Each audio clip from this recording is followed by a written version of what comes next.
Well, Luke, the election in the United States has been and gone.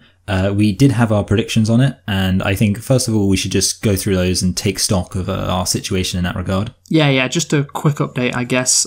First off, before we get into the topic of the video, so, of course, looking at your electoral college map, Michael, which is on the screen now, you had some hits. You got Georgia right, which I didn't, but you had quite a few misses. North Carolina and Texas. Although, to be fair, it should be pointed out, as maybe I'll show on this map, which I worked out, Texas was closer than it was in the last election, as things seem to be working out, and it has got progressively closer each time, so don't worry, Luke. Next election, definitely going blue. Next time. Yeah, next time. I think it went from 9% to 6%. So, yeah, just maybe 2028 is when it'll happen if it keeps on going. Well, 2024 it will be within a polling error. Oh, good. But imagine there being a polling error. Oh, that you could never foresee such a thing, of course.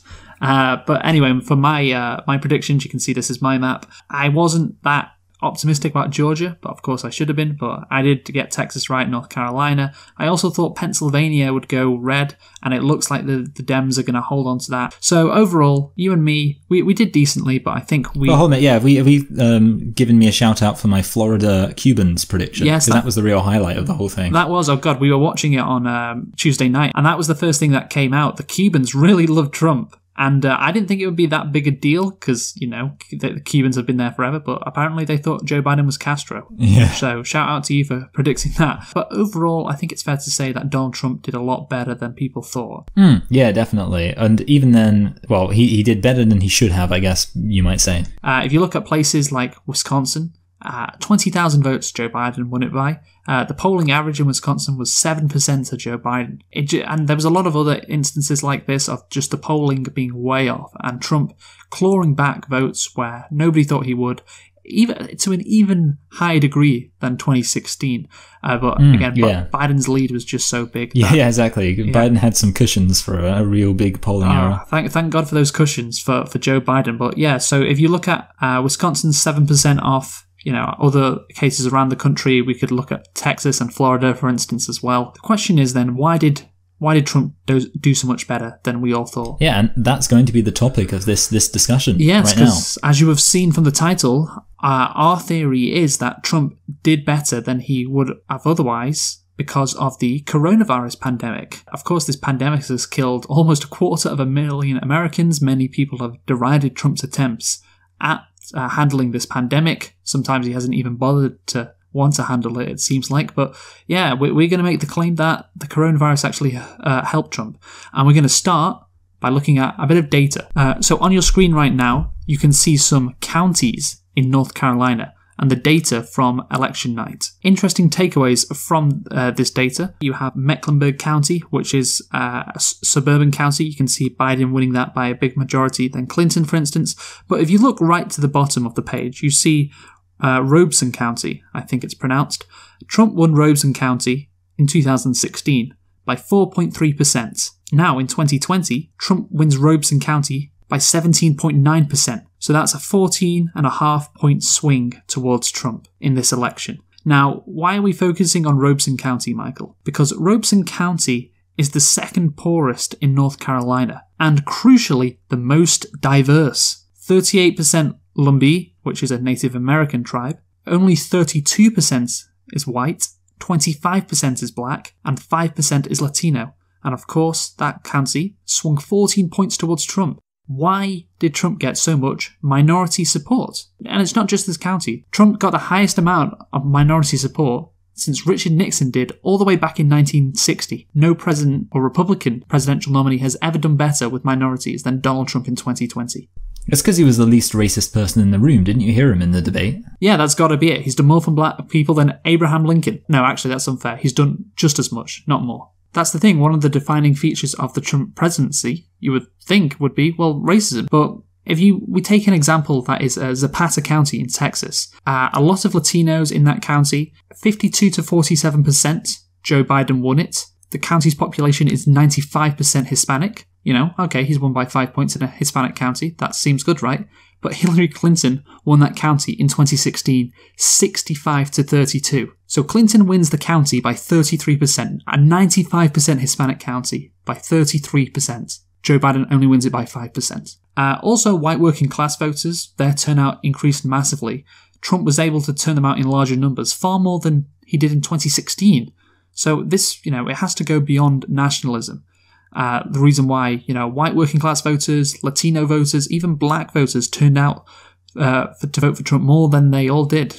There was an exit poll which showed that the only group with which Trump lost support between 2016 and 2020 was white men. Yeah. He did better with white women. He did better with black men, black women, Latino men, Latino women. All of that. The only group he lost support with were white men. Yeah. So yeah, it doesn't seem to be about. Well, there's a racism element to it, to put things mildly, but it's not just about white nationalism or anything like that. Yeah, no, it's if you've got people in Zapata County massively turning out to Trump, are they infused by his white supremacy? I don't think so. And why is this the case? Why did Trump do so well with minority voters? Without COVID, Trump does not sign the CARES Act. Do you know what the CARES Act is, Michael? Well, I don't actually know what it stands for, but you're basically talking about the economic relief for working class people, yes? Yes, exactly. The stimulus check. So the Coronavirus Aid, Relief and Economic Security Act, also known as the CARES Act. Such a nice name. Yeah, I feel like they've got to compromise something by trying to get these names to perfectly work in. Doesn't the Patriot Act stand for something? Yeah, it actually does. And that's just insane. Some guy had to sit there and just think, okay, how am I going to make this into an acronym that sounds patriotic? There we go. They somehow do it, man. They somehow do it. Fair play to them. They may not really know a lot about a lot of the problems facing America, but they know how to make an acronym, do congressmen and women, so that's good. But anyway, the CARES Act is a $2.2 trillion economic stimulus that was passed by Congress and signed into law by President Donald Trump on March the 27th, 2020, in response to the economic fallout of COVID-19 in the United States. The spending included $300 billion in one-time cash payments to individual Americans, with most single adults receiving $1,200 and families with children receiving more. That's the thing, $300 billion pumped into the pockets of the American people. It wasn't just a one-time payment. If you were unemployed, you could also get the Federal Pandemic Unemployment Compensation, or the FPUC, which was an additional $600 per week for those receiving unemployment benefits, in addition to the amount allotted by the specific states that you were in. But just think, they could have given all of that money to the richest 1%, and the money would have just trickled down. They didn't even think about that, did they? I know, right? Maybe neoliberalism isn't that good. Maybe giving money to the poorest people in society actually encourages economic growth, because they're the most likely to actually spend it on things. Yeah. I think I learned about that, back in economics. Yeah, I think I did. Triple P, I believe it's called. But anyway, so the additional amount was available from the date CARES Act was enacted, March the 27th, through July 26th, 2020. So that's right. From the end of July, if you were unemployed, you could get $600 a month in unemployment checks. And that helped a lot, considering how many Americans were laid off. And if we look at some graphs from the exit polling in the 2020 election, Americans were aware of this. They knew it. What's I think people missed. The median US voter, I think, overall was better. There's a graph up on your screen right now which shows real disposable personal income of Americans, and you can see there's a dramatic rise in around March 2020, when Americans get those checks from the government. It's crazy. And crucially, 56% of Americans think they're better off than they were 4 years ago. Isn't that amazing, Michael? Even with the coronavirus pandemic, because of the CARES Act, 56% of Americans think they're better off, as you can see from this graph. That's the highest poll taken on an election, asking Americans whether they're better off than worse. It's higher than 2012, 2004, 1992, and 1984. And so, overall, I think the median US voter, like I said, a lot better than they were. And it's a good idea for an incumbent president to do that. Give everybody money in your re-election year. Makes sense, right? And he even signed his name, Donald Trump, on the checks, which I don't know if you remember that happening. Yes, I remember that, yeah. But he got panned for it. It was how could you do this? This is so stupid. But it worked. It worked. People got a check for $1,200, and it said Donald J. Trump on it. I'm like, oh, thanks, Mr. Trump. That really helps. And there was, I can't find the article, but there was this study, when those checks were being handed out, the unemployment checks as well, that poverty for the first time in years actually decreased in America. It decreased because poor people were finally getting these checks. They could finally, pay off debt, etc. And that's the crazy thing, you just give poor people money what do you know? Poverty decreases. And that's the thing. That's the crazy thing about this. That Trump, you know, I don't think when the stimulus bill was passed, people thought it was going to be that big a deal, but apparently it was. And I actually remember I was listening to a podcast months earlier when these checks were first getting handed out in March and April, and this podcast focuses on American sports. You know what they called the checks that they were getting? The people who were talking about it? Do you know what they called them? I don't know, something cool, golden tickets. They called them Trump bucks. They were. Oh yes, yeah, I had heard that. I mean, that kind of comes from obviously the whole Yang bucks thing when Andrew Yang was proposing universal income. But to be fair, I mean, this was basically just a mini version of that universal basic income concept. Yeah, it was. And guess what? People like when you give them money.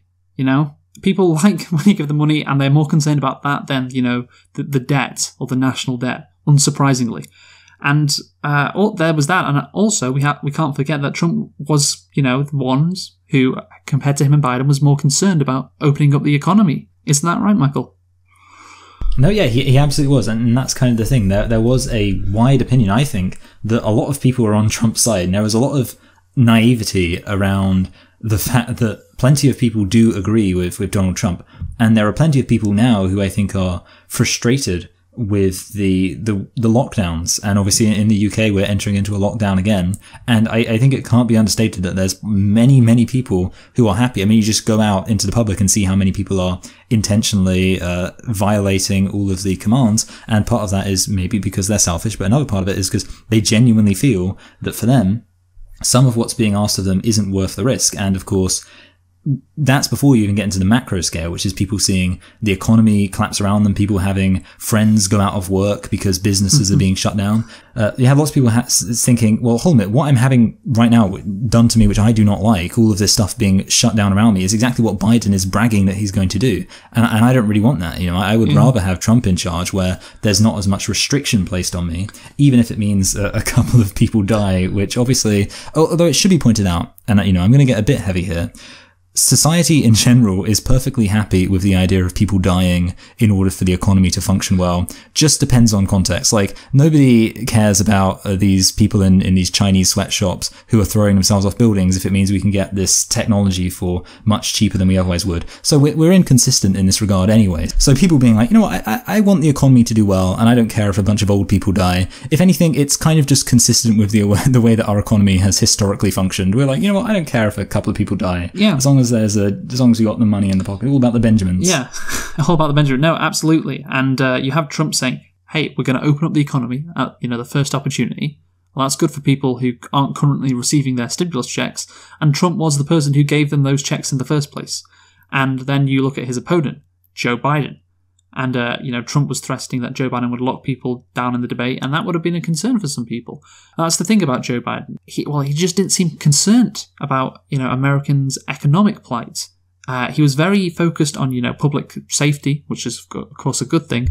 But if you look at his campaign, this economic recovery or the economic stimulus just wasn't part of it. You know, Biden in the debates did not mention the $600 enhanced unemployment check once. You know, this, as we have discussed, one of the great transfers, you know, of money to poor people, help alleviate poverty in many areas across America, because, you know, it's quite simple. It's just, oh, I'm going to give you money. You can now pay off your debt. You can pay your rent. Quite simple. And of course, America, unfortunately, does have quite a bit of poverty. You know, and that's what Biden should have done. He should have done that. And, you know, constantly, he should have talked about another stimulus check as well while he was on the campaign trail or in the debates, but he didn't. He let Trump dominate the economic side of the, you know, coronavirus not just the economic side of it, but the economic populist argument of helping the underprivileged in society. Yeah. Which, you know, because obviously you can understand a Republican kind of fielding the idea of stock prices being, stockholders having more money and things like that. But the idea that the Republicans were able to say, hey, we engaged in one of the biggest examples of redistributive economic justice in the history of this country. It's funny that that's the situation that they ended up with. But yeah, like you say, Biden completely failed to address that. And I think in general, a lot of the very valid economic lessons that could be learned from this whole COVID period are going to be ignored, because I think a lot of people just view this as some kind of anomaly, and therefore like, oh, it doesn't count. Yeah, sure, giving money to all these people was good, but that was just because of the virus, and we're going to ignore the fact that for many people it was actually a very good thing. Yeah, I think that will be, when we get back to quote-unquote normal, that'll be the case. But I mean, just more examples I'm going to give now of Biden just not doing a good job about conveying to voters that he was going to help them on the economic side concerning the pandemic. In the second debate, for instance, he didn't talk about helping voters until 50 minutes in, when he mentioned the minimum wage that was going to increase to $15 an hour. And people pointed out at the time that was the first policy difference all night between those two in the second debate. They just said each other was going to do a bad job, and the first actual tangible difference was $15 minimum wage, which Biden proposed. And actually, when you look after the debate, what was the highest search thing on Google? It was wages. And that's the only time Biden mentioned it in that debate, just once. And then, of course, you go to, I watched the CNN post-debate coverage, and they never talked about that once, of course. They talked about coronavirus quite a lot, and, white supremacy and all of that, which, it's valuable, but at least spend some time talking about people's wages, which actually shows that's what actually mattered to people. And if you consider Florida, which we talked about earlier, Biden lost, but it did pass the state of Florida by 63% to 37%, an increase in the minimum wage to $15 an hour, what Biden's proposing. So Biden loses the state, but gets beaten by 15% by the minimum wage increasing to $15 an hour. Why aren't you going around to every place in Florida and saying, look, this is what we're going to do? It's clearly popular, as shown by the results of the referendum, and they just don't do it. Like, this is the thing with Biden. He ran on the soul of the nation and decency and all that, but the fact is, decency doesn't pay the bills, and that's the crucial thing. You make COVID about science and expertise. Okay, I can see the point in doing that, but it doesn't help the average voter. Well, Luke, the reason why they couldn't push the left-wing populist narrative for Biden is because they didn't want anybody in Florida to think Biden would be a socialist. And look how well that worked out. Oh, that's great. Yeah, Biden's, yeah, that's the thing. It is funny. Yeah, Biden Latino outreach was, hey, I'm not Fidel Castro. Just great stuff. And I didn't believe you anyway. And I'm going to take a look at an interview from Starr County in Texas, which of course was one of the states or counties in the state of Texas which flipped towards Trump by quite a bit. So Hilda Garza, Starr County Democrat chair, said it wasn't a fluke that more Latinos supported Trump, but rather it was bound to happen because of the lack of jobs. Basically, she was saying that no longer are people just voting straight tickets. Garza said it was their way of saying, pay attention to us, do not take us for granted.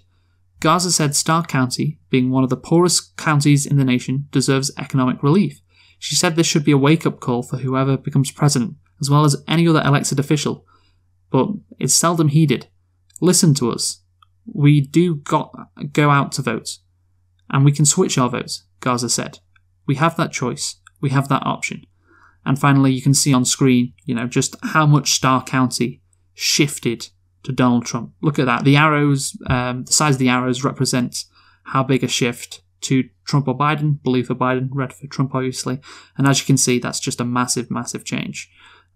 In South Texas, high Latino population voting for Donald Trump. Basically because the Democrats just, genuinely don't care about those voters and didn't appeal to them at all. So the question is, Michael, going forward, will the Democrats learn? What do you think? No, I mean, of course they won't. There's no point even entertaining the question that they will learn. They won't. They will continue to let Republicans dominate as they have. And the reality is, let's be honest, what the Republicans are going to do, having just been let's be honest, done something that involves putting money into the economy rather than worrying too much about fiscal responsibility, having just done that and cause positive effects for the economy, given the current situation with coronavirus, they are now going to turn around and attack the Democrats and call the Democrats fiscally irresponsible. And what are the Democrats going to do, especially with Biden almost certainly not having control of the Senate? They're going to make even more compromises, which are going to involve even more tax cuts, even more cuts to spending. And ultimately, they're going to let the Republicans continue to dominate the narrative by essentially making the economy strong through, giving people free money, literally. And then they will then attack the Democrats and call them socialists, and the Democrats will respond by becoming even more neoliberal, which, as we've already said, doesn't work. This kind of neoliberal philosophy just isn't working. And we've seen from Trump's actions that an alternative, something closer to universal basic income and some form of redistributive economic justice is what does work. But yes, they won't learn. Yes, I mean, you see Biden's victory speech. He talked a lot about uniting the country. That was his main message. We're going to bring Americans back. Don't hate each other. I don't think he mentioned, economic relief for those suffering from the pandemic once. It is probably going to be a necessity that people lock down, or states lock down now.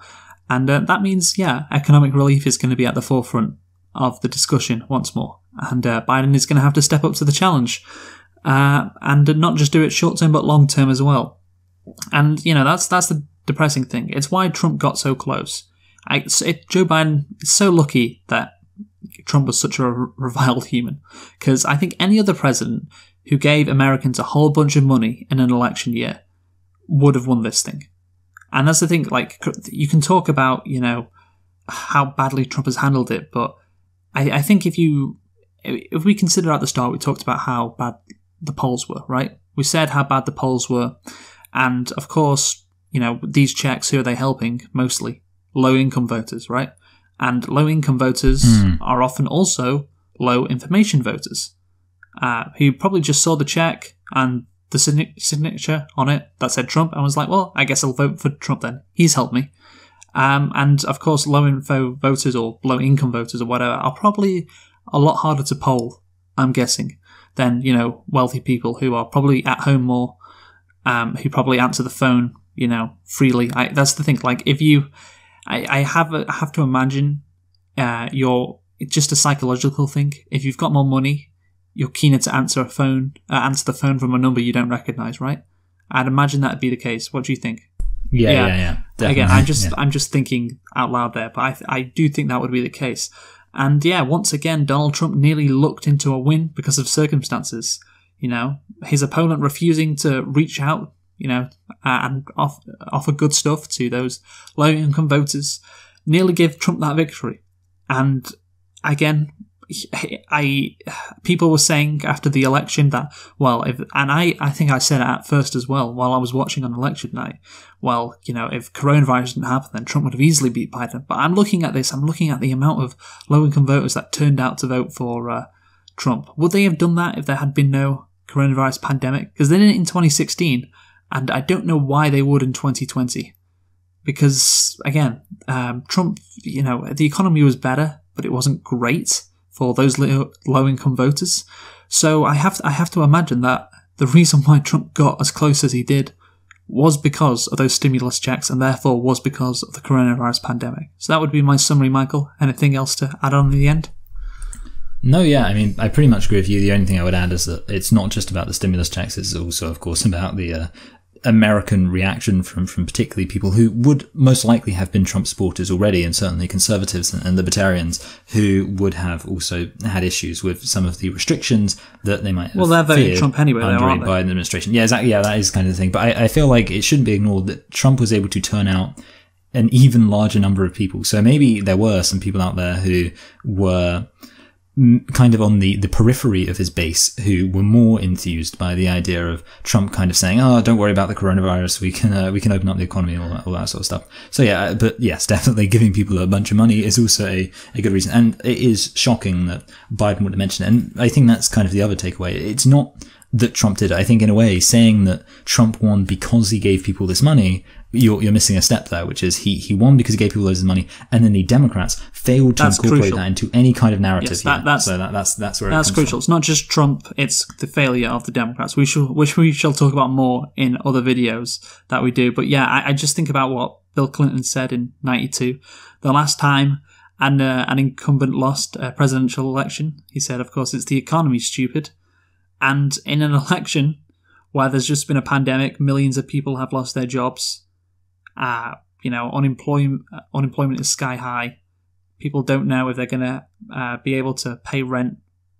Of course, it's the economy, stupid. But no, Joe Biden and his team thought the soul of the nation was the thing that concerned those voters. But you look at Zapata County, Robeson County, Starr County, and we can see that they almost blew it. Once again, they almost blew it. And Trump, again, once more, almost got lucky. But wasn't the case at the end. Do it! Just do it! Yes, you can!